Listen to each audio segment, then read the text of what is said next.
কি করলো রে? রে খবর কি? হ্যাঁ একেবারে এলাকা পার। খেতা দিছিস তো? এটাও দেখা যায় না, ওগুলা আজকে ঘরতেই উঠবে কিনা তারই তো কোনো গ্যারান্টি। বাবা একটা বিপদের থেকে পার হইলাম। কিন্তু বাবা ব্যাপারটা তো আসলে বুঝলাম না।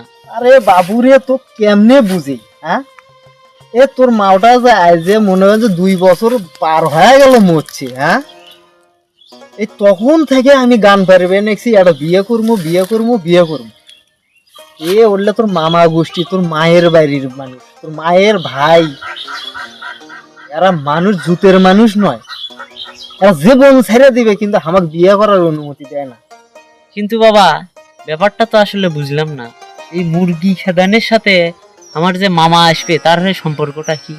আরে বাপুরে, যারা আমাকে দ্বিতীয় বিয়ে করার অনুমতি দেয় না ওরিরও খিলাম আমি মুরুগ। এটা তুই চিন্তা করলু কেমন?